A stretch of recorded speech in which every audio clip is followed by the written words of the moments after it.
Bayangkan, ini adalah tanggal 5 setiap bulan. Notifikasi gaji masuk, angka 5 juta rupiah terpampang jelas di layar ponsel. Namun sebelum rasa lega itu sempat muncul, pikiran langsung dipenuhi daftar panjang, cicilan rumah, listrik, air, belanja dapur, uang sekolah, dan kebutuhan tak terduga. Gaji masuk hanya singgah sebentar, lalu menguap tanpa sisa. Inilah realitas yang dialami jutaan pekerja Indonesia hari ini. Bekerja keras, bergaji tetap, tapi hidup selalu terasa mepet. Di luar sana, banyak yang berkata, asal punya rumah, hidup akan tenang. Nyatanya, cicilan rumah sering menjadi sumber tekanan baru. Bukan karena rumahnya, tapi karena cash flow yang rapuh. Bukan soal malas atau boros, tapi karena tidak pernah diajarkan bagaimana mengatur uang saat pendapatan terbatas. Video ini tidak akan menghakimi, justru mengajak kita jujur, apakah masalahnya gaji kecil atau strategi keuangan yang keliru. Data menunjukkan, mayoritas pekerja bergaji 5 jutaan mengalokasikan lebih dari 30% pendapatan hanya untuk cicilan rumah. Angka ini sudah masuk zona rawan. Saat satu gangguan kecil muncul, motor rusak atau anak sakit, seluruh keuangan langsung goyah. Dari sini, kita paham, masalah utama bukan besar kecilnya gaji, tapi struktur pengeluaran yang tidak siap menghadapi realita hidup. Banyak konten keuangan terlalu idealis, bicara investasi besar, passive income, atau bisnis properti, seolah semua orang punya ruang bernafas yang sama. Padahal mayoritas penonton Mas Kaya Jawa adalah pejuang cash flow. Mereka butuh solusi yang membumi, realistis, dan bisa diterapkan mulai bulan ini, bukan mimpi 10 tahun ke depan. Disinilah video ini berdiri. Kita perlu mengubah sudut pandang. Rumah bukan musuh, cicilan bukan kutukan. Yang berbahaya adalah ketika cicilan tidak ditempatkan pada porsi yang tepat. Seperti perahu kecil di laut besar, selama beban seimbang, perahu akan tetap mengapung. Namun saat satu sisi terlalu berat, tenggelam hanya soal waktu. Cash flow bekerja dengan prinsip yang sama. Video ini tidak menjanjikan kaya mendadak, tidak ada trik instan. Yang ada adalah 8 strategi logis untuk memastikan cicilan rumah tetap lancar tanpa mengorbankan dapur. Strategi yang dirancang untuk kondisi gaji 5 jutaan, bukan untuk mereka yang hidup di menara gading finansial. Semua akan dibedah pelan-pelan dengan logika dan contoh nyata. Jika Anda saat ini sedang mencicil rumah dan merasa setiap akhir bulan seperti dikejar bayangan, tetaplah di sini, karena video ini bukan sekedar tontonan, tapi peta jalan. Sebuah cara berpikir baru agar uang berhenti mengendalikan hidup Anda dan mulai bekerja sesuai rencana. Kita mulai dari realitas, lalu naik kelas dengan strategi. Salah satu mitos paling berbahaya dalam dunia keuangan adalah kalimat ini, nanti kalau gaji naik, semua masalah akan selesai. Kalimat ini terdengar masuk akal, tapi justru menjadi jebakan mental. Banyak orang bertahun-tahun bertahan dalam cash flow sempit sambil berharap keajaiban kenaikan gaji, tanpa pernah membenahi cara mengelola uang yang ada hari ini. Faktanya, kenaikan gaji jarang menyelesaikan masalah cash flow. Yang sering terjadi justru sebaliknya. Gaya hidup ikut naik, cicilan bertambah, dan tekanan keuangan tetap sama. Orang yang tidak punya sistem saat bergaji 5 juta, hampir pasti akan tetap kewalahan saat bergaji 7 atau 10 juta. Masalahnya bukan angka, tapi kebiasaan dan struktur. Mitos kedua adalah keyakinan bahwa cicilan rumah adalah bentuk investasi otomatis. Banyak yang merasa aman karena berpikir, uang ini kan jadi aset. Padahal dari sisi cash flow bulanan, cicilan tetaplah beban tetap yang tidak bisa ditawar. Nilai aset boleh naik di atas kertas, tapi kewajiban membayar tetap datang setiap bulan tanpa peduli kondisi hidup kita. Ada juga mitos bahwa selama cicilan dibayar tepat waktu, berarti keuangan sehat. Ini keliru. Banyak keluarga terlihat baik-baik saja di luar, tapi sebenarnya hidup di ambang krisis. Tidak ada dana darurat, tabungan kosong, dan setiap kejadian tak terduga langsung memicu utang baru. Stabil di permukaan, rapuh di dalam. Masyarakat sering membandingkan diri dengan orang lain. Tetangga bisa, teman kantor sanggup, kenapa saya tidak? Padahal kita jarang tahu kondisi asli keuangan mereka. Bisa jadi mereka juga sedang bertahan atau bahkan menumpuk utang diam-diam. Membandingkan tanpa data hanya membuat keputusan finansial semakin emosional dan berisiko. Mitos berikutnya adalah anggapan bahwa hemat itu berarti menyiksa diri. Seolah mengatur uang berarti hidup serba kekurangan. Padahal yang benar, manajemen keuangan justru bertujuan menciptakan rasa aman. Hemat bukan soal pelit, tapi soal menempatkan uang di pos yang paling melindungi kehidupan kita. Di titik ini, kita perlu meruntuhkan semua mitos tadi, karena sebelum bicara strategi teknis, pola pikir harus dibereskan dulu. Tanpa mindset yang tepat, strategi sebaik apapun hanya akan jadi teori. Setelah ini, kita akan masuk ke pembahasan yang lebih konkret, membedah cicilan rumah dari sudut pandang cash flow, bukan gengsi atau mimpi semata. Sebelum kita bicara strategi mengatur cash flow, kita harus paham dulu satu hal penting. Cicilan rumah itu bukan sekedar angka bulanan. Di balik nominal yang terlihat sederhana, ada struktur panjang yang menentukan apakah keuangan Anda akan stabil atau justru terus tertekan. Banyak orang menandatangani KPR tanpa benar-benar memahami anatominya, lalu baru sadar risikonya setelah bertahun-tahun berjalan. Cicilan rumah terdiri dari dua komponen utama, pokok dan bunga. Di tahun-tahun awal, porsi bunga jauh lebih besar dibandingkan pokok. Artinya, meskipun Anda sudah membayar belasan juta, nilai utang sebenarnya belum banyak berkurang. Inilah sebabnya banyak orang merasa sudah lama mencicil, tapi sisa utangnya masih terasa besar. Ini bukan kesalahan pribadi, tapi sistem yang perlu dipahami sejak awal. Selain itu, ada tenor atau jangka waktu yang sering menipu psikologis. Tenor panjang memang membuat cicilan bulanan terlihat ringan, tapi total bunga yang dibayar bisa membengkak drastis. Banyak keluarga bergaji 5 juta memilih tenor panjang demi merasa aman setiap bulan. Tanpa sadar, mereka sedang membeli kenyamanan jangka pendek dengan harga mahal di jangka panjang. Kita juga sering lupa menghitung biaya tersembunyi. Pajak, asuransi, iuran lingkungan, perawatan rumah, semua ini tidak tercantum di brosur KPR. Namun, dalam praktiknya, biaya-biaya inilah yang diam-diam menggerogoti cash flow bulanan. Rumah bukan hanya soal cicilan ke bank, tapi rangkaian kewajiban rutin yang harus diantisipasi sejak awal. Dari sudut pandang cash flow, cicilan rumah adalah fixed expense, beban tetap yang tidak bisa dinegosiasikan. Berbeda dengan hiburan atau belanja gaya hidup, cicilan harus dibayar tepat waktu atau risikonya besar. Karena sifatnya yang kaku inilah, cicilan rumah wajib ditempatkan di posisi teratas dalam perencanaan keuangan, bukan sekedar mengikuti sisa uang di akhir bulan. Masalah muncul ketika cicilan diputuskan berdasarkan emosi, bukan perhitungan. Terburu-buru ingin punya rumah, takut harga naik, atau terpengaruh cerita orang lain. Keputusan finansial yang emosional hampir selalu berakhir dengan tekanan cash flow. Rumah yang seharusnya menjadi tempat pulang berubah menjadi sumber kecemasan yang terus membayangi. Dengan memahami anatomi cicilan rumah secara utuh, kita bisa melihat masalah secara jernih, bukan untuk menyesali keputusan masa lalu, tapi untuk menyusun strategi ke depan. Setelah ini, kita akan masuk ke strategi pertama, bagaimana menyiapkan cash flow agar cicilan rumah tidak lagi menguasai hidup, tapi justru bisa dikendalikan dengan sadar dan terukur. Strategi pertama ini terdengar sederhana, tapi justru sering diabaikan. Namanya Aturan 333, sebuah kerangka persiapan cash flow yang dirancang khusus untuk gaji terbatas. Tanpa fondasi ini, strategi lain hanya akan menjadi tambalan sementara. Aturan ini membantu kita menata ulang uang sebelum gaji habis dibagi ke berbagai arah. Angka 3 pertama adalah maksimal 30% dari gaji untuk cicilan rumah. Dengan gaji 5 juta, batas amannya sekitar 1,5 juta rupiah.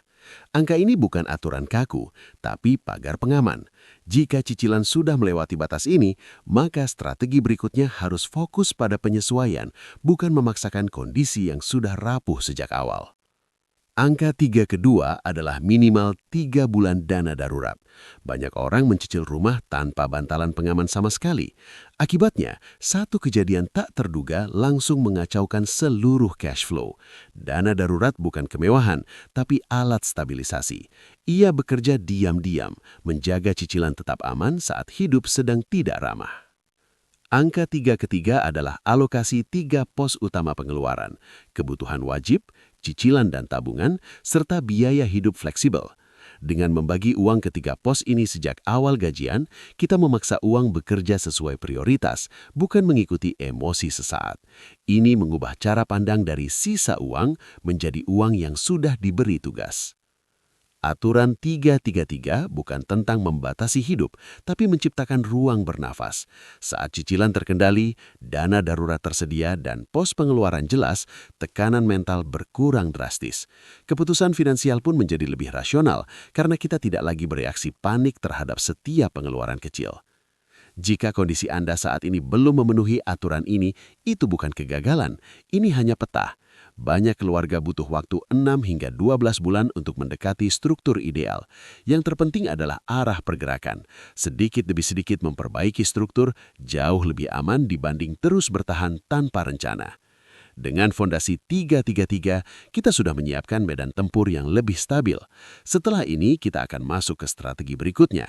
Bagaimana berburu nilai terbaik agar setiap rupiah pengeluaran benar-benar memberi manfaat maksimal, bukan sekedar habis tanpa jejak. Setelah fondasi cash flow terbentuk, langkah berikutnya bukan langsung memangkas pengeluaran secara brutal, tapi berburu nilai. Banyak orang salah kaprah, mengira solusi keuangan selalu tentang mengurangi. Padahal yang lebih penting adalah memastikan setiap rupiah memberi manfaat maksimal. Hunting for value berarti membelanjakan uang dengan sadar, bukan sekedar murah atau mahal. Dalam konteks gaji 5 juta, setiap pengeluaran harus lolos satu pertanyaan sederhana. Apakah ini benar-benar memberi nilai pada hidup saya? Contohnya, paket internet. Yang mahal belum tentu optimal, yang murah belum tentu efisien. Nilai muncul saat biaya sebanding dengan manfaat nyata yang kita rasakan setiap hari. Prinsip ini berlaku untuk semua pos, dari makan hingga transportasi. Strategi ini juga menuntut kita berani menurunkan standar pada hal yang tidak krusial. Banyak keluarga terjebak pada gengsi konsumsi, makan di luar terlalu sering, langganan layanan yang jarang dipakai, atau cicilan barang tambahan. Padahal dengan sedikit penyesuaian standar, ruang cash flow bisa terbuka lebar tanpa mengorbankan kualitas hidup inti. Hunting for value bukan berarti hidup serba pelit.